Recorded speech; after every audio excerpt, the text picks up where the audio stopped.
নমস্কার বন্ধুরা, আশা করি সবাই খুব ভালো আছেন।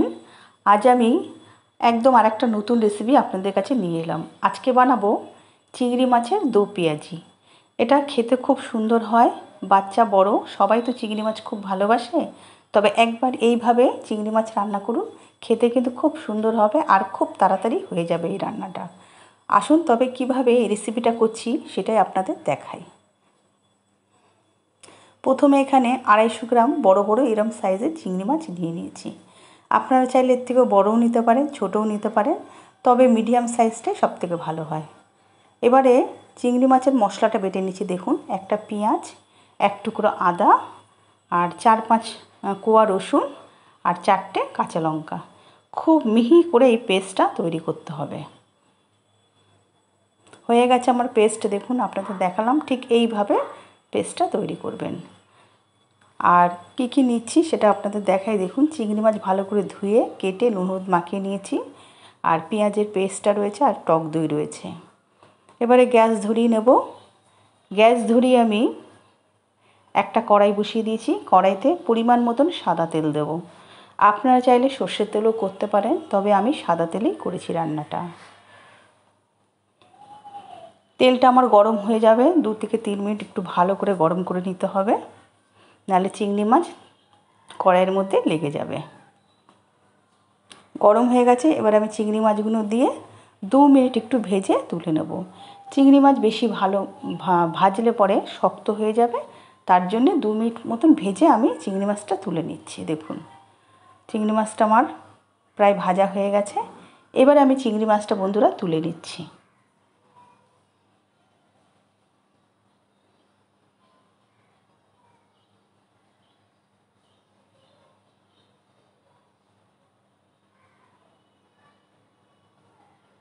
চিংড়ি মাছ তুলে নিলাম। এবার ওই কড়াইয়ের মধ্যেই আরেকটু সাদা তেল আমি দেব। আরেকটু সাদা তেল দিয়ে আমি তেলটা একটু গরম করে নেব।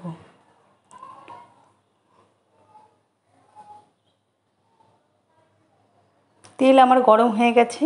এবার দেব 2টো দারচিনি আর 2টো এলাচ দিয়ে, আর একটা শুকনো লঙ্কা দিয়ে খুব ভালো করে একটু ভেজে নেব, যতক্ষণ না এলাচ আর দারচিনির গন্ধ বেরোচ্ছে।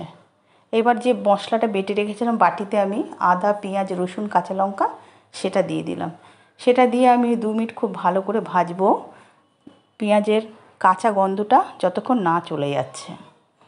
এইভাবে 2 মিনিট খুব ভালো করে কষিয়ে নিচ্ছি। দেখুন বন্ধুরা, আপনারাও এইভাবেই কষিয়ে নেবেন।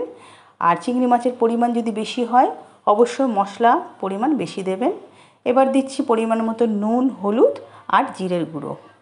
এখানে কাঁচা লঙ্কা আমি যেহেতু বেটে দিয়েছি, কাঁচা লঙ্কা না শুকনো লঙ্কার গুঁড়ো না দিলেও চলে। আর যে যেরকম ঝাল খাবেন সেই বুঝে ঝালটা দেবেন। আমি এখানে লঙ্কা বেটে দিয়েছি, ওই জন্য আর গুঁড়ো লঙ্কাটা এতে অ্যাড করলাম না।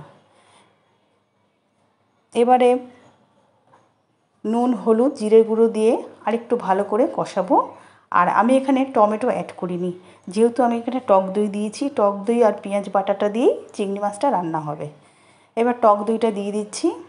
টক দই দিয়ে আরও 5 মিনিট খুব ভালো করে কষাতে হবে, যতক্ষণ না তেল ছাড়ছে।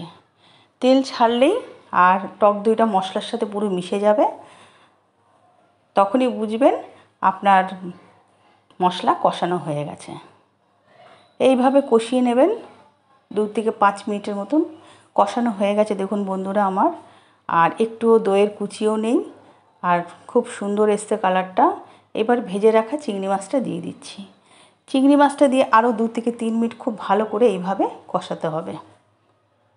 মশলাটা চিংড়ি মাছের সাথে পুরো গায়ে মেখে যাবে, আর এর কাইটা দিয়েই ভাতটা খেতে খুব দারুণ লাগবে। এই ধরনের চিংড়ি মাছের দো পেঁয়াজি যদি করেন বন্ধুরা, মাংসও লাগবে না, কিচ্ছু লাগবে না, এতটাই খেতে টেস্ট হবে আর এতটাই ভালো লাগে খেতে। একবার হলেও বন্ধুরা বাড়িতে ট্রাই করুন, খুব ভালো লাগবে।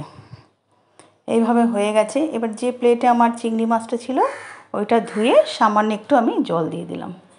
জল দিয়ে একটু চিংড়ি মাছগুলো ভালো করে ওর সাথে মিশিয়ে নিয়ে আমি 2 মিনিটের জন্যে ঢাকনা দিয়ে দেবো। বেশি ঢাকার দরকার নেই, কারণ চিংড়ি মাছ ভাজা হয়ে গেছে, মশলা কষানো হয়ে গেছে। 2 মিনিট বাদে আমি ঢাকনাটা তুললাম। দেখুন চিংড়ি মাছের কালারটা কি সুন্দর এসছে। আমার চিংড়ি মাছের দো পেঁয়াজি রেডি হয়ে গেছে। এবারে নামাবার আগে অবশ্যই 1 চামচ কি 2 চামচ ঘি দিয়ে নেবেন। ঘি আর গরম মশলাটা মাস্ট, তাহলে এটা খেতে আরও সুস্বাদু হবে আর সেন্টটা দারুণ হবে।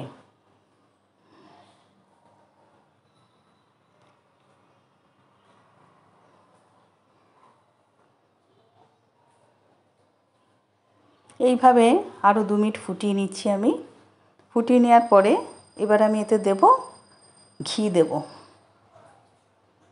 দেখুন ঘি দিয়ে দিচ্ছি। মাছের পরিমাণ বেশি হলে মশলার পরিমাণ বেশি নেবেন, আর ঘিটাও তখন আরেকটু বেশি দেবেন।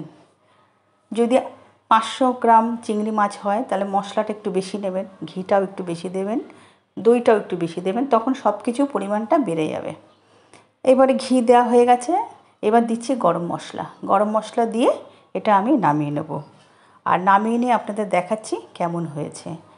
আর বন্ধুরা, আমার এই রেসিপিটা যদি আপনাদের ভালো লাগে অবশ্যই আমাকে কমেন্টে জানাবেন, আর ভালো লাগলে অবশ্যই সাপোর্ট করে আমার পাশে থাকবেন, আর লাইক শেয়ার অবশ্যই করে দেবেন বন্ধুরা।